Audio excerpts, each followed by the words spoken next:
কোরআনের মাহফিলে 144 ধারা জারি করে যারা, আবুল আহাবের ডান হাত তারা, আর পিছন দিক থেকে প্রশাসনের সহযোগিতা দিয়ে বন্ধ করে যারা, আবুল আহাবের বাম হাত তারা। এই জন্য আল্লাহ বলছে তাব্বাত ইয়াদা আবিল আহাব, আবুল আহাবের নিজের হাত ধ্বংস হোক ও সহযোগিতার হাত ধ্বংস হোক। قال رسول الله صلى الله عليه وسلم, আল্লাহ রাসূল বললেন তখন, মক্কাবাসী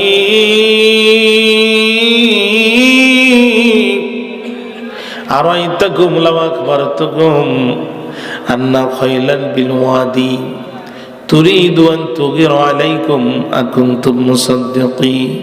রে মক্কাবাসী, তোমাদের অভিমত কি আমি মুহাম্মদ যদি বলি আন্না খাইলান বিল ওয়াদি, ওই যে পাহাড়ের পাশে বিশাল সৈন্যবাহিনী প্রস্তুত আছে, তুরিদু আন তুগিরা আলাইকুম, যারা তোমাদেরকে ধ্বংস করে দিতে চায়, মাটির সাথে মিশায় দিতে চায়।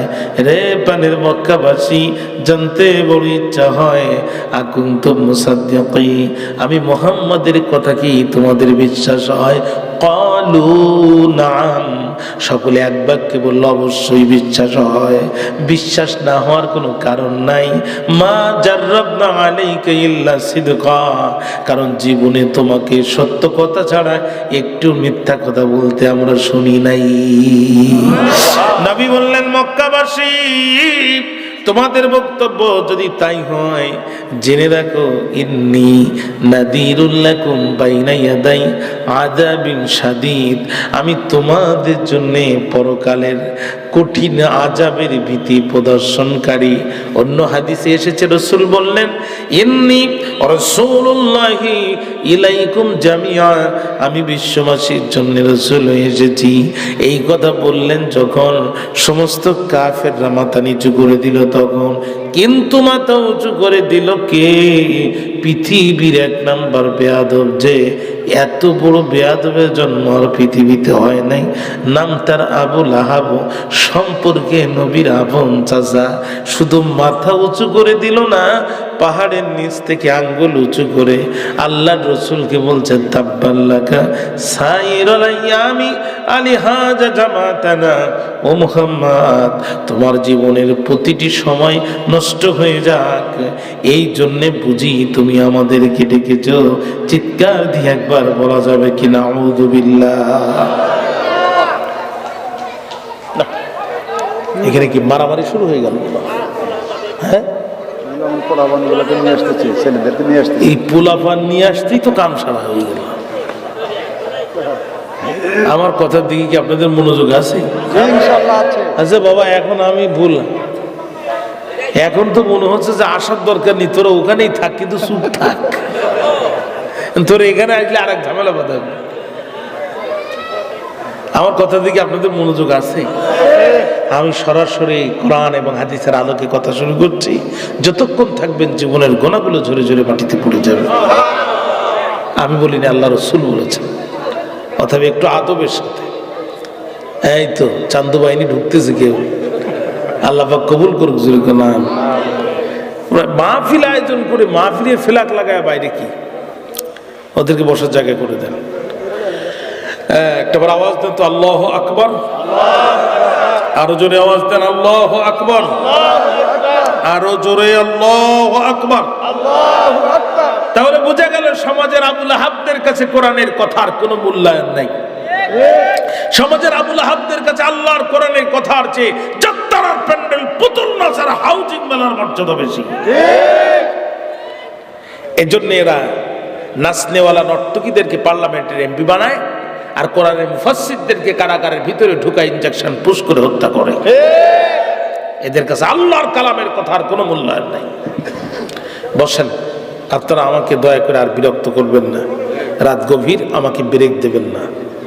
হ্যাঁ, রাত 11টা বাজতে চাই, ঠান্ডা রাত, আমাকে একদম ব্রেক দেবেন না।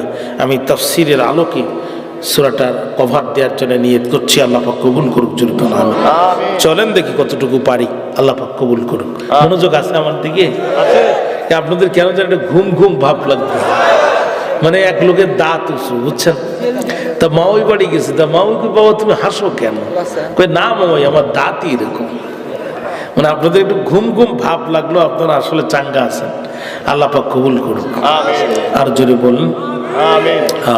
খেয়াল করেন, আবু লাহাব পাহাড়ের নিচ থেকে আল্লাহ রসুলের দিকে আঙ্গুল উঁচু করে বলছে, তাব্বাল্লাকা সাইর আলাইয়ামি আলিহাযা জামাতানা। তোমার একটা হুঙ্কারে মক্কার আবাল বৃদ্ধ বনিতা তরুণ তরুণী কিশোর কিশোরীরা দৌড় দিয়ে চলে আসছে, মন্ত্রিত্ব এমপি সব বাদ দিয়ে পাহাড়ের নিচে আসছে তোমার কথা শোনার জন্য। আর তুমি বলছো ইন্নী নাযীরুল লাকুম বাইনা ইয়াদাই আযাবিন শাদীদ, তুমি বলছো ইন্নী রাসূলুল্লাহি ইলাইকুম জামিয়া আলিহাযা জামাতানা। এই সমস্ত কথাবার্তা শোনার জন্য আমাদেরকে এখানে ডেকেছ। ও ফি রিওয়ায়াতিন উখরা, অন্য বর্ণনায় আসছে, আখাযা বিয়াদি হাজারা, আবু লাহাব হাতের মধ্যে নিয়েছে পাথর, লিয়ার মিয়ান নবী সাল্লাল্লাহু আলাইহি সাল্লাম, আল্লাহ রাসূলকে আবু লাহাব পাথর মারতে চায়। আল্লাহ ডাক দিয়ে বলে, জিবরাইল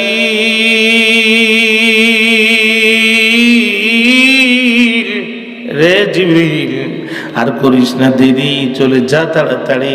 আবু লাহাবের মুখটি ব্যস্ত আমার নবী ধ্বংস কামনায়, আর আবু লাহাব হাত দিয়ে আমার নবীকে পাথর মারতে চায়। আমি আল্লাহর কি আর সহ্য হয়? যা রে জিবরিল যা, আমার নবীরে জানায় দে, আমার নবী যেন মন খারাপ করে না, আমার নবীর জীবনের একটি সেকেন্ড নষ্ট হবে না, বরং যে আমার নবীকে অভিশাপ দিল আমি আল্লাহ নিজেই তারে অভিশাপ দিলাম।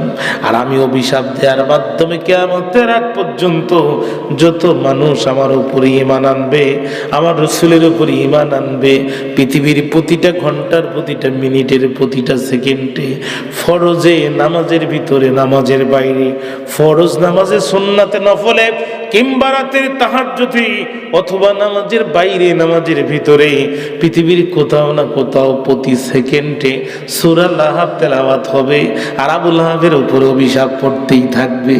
জিবরিল আমিন চলে আসলেন, আয়াতে কারিমা নাজিল হয়ে গেল, তাব্বাত ইয়াদা আবি লাহাবি ওয়া তাব। চিৎকার করে একবার বলা যাবে কি আল্লাহু আকবার। আমি একটি হাদিস দিয়ে সূরাটি কেন নাজিল হয়েছে আমি আলোচনা করে ফেলেছি। তাফসীরের অত্যন্ত লম্বা আলোচনা আমি খুবই সংক্ষেপে আপনাদের সামনে পেশ করে ফেলেছি। এখন আমি যদি অনুমতি পাই তাহলে ভিতরে তাফসীরে প্রবেশ করতে চাই। আপনারা কি রাজি আছেন ভাই? আল্লাহ পাক কবুল করুক, জোরে বলুন আমিন। তাব্বাত ইয়াদা, আমি প্রথমে সূরাটির পরিচিতি বলেছি, তেলাওয়াতকৃত সূরার সাথে পূর্বের সূরার সম্পর্ক বলেছি, এরপরে সূরাটি কেন নাজিল হয়েছে একটা লম্বা হাদিস দিয়ে আমি আলোচনা করে ফেলেছি। এখন এবার অনুবাদ সহ আংশিক তাফসীর। আল্লাহ পাক কবুল করুক, জোরে বলুন আমিন। তাব্বাত ইয়াদা আবি লাহাবি ওয়া তাব। তাব্বাত শব্দের অর্থ হচ্ছে হালাকাত, খসিরাত, ধ্বংস হয়ে যাক, নিপাত যাক, নিঃশেষ হয়ে যাক, মাটির সাথে মিশে যাক। ইয়াদা দুহাত, আমরা যে হাত বলি না, হাত, এটা ইংরেজিতে বলে হ্যান্ড, আর আরবিতে বলে ইয়াদুন। ইয়া জবর ইয়া, দাল দুই পেশ দুন। ইয়াদুন শব্দের অর্থ হচ্ছে হাত। ইয়াদুন শব্দটি আরবি গ্রামারে ওয়াহেদ, বাংলা গ্রামারে বলে এক বচন, এটাকে আরবি গ্রামে বলে ওয়াহেদ।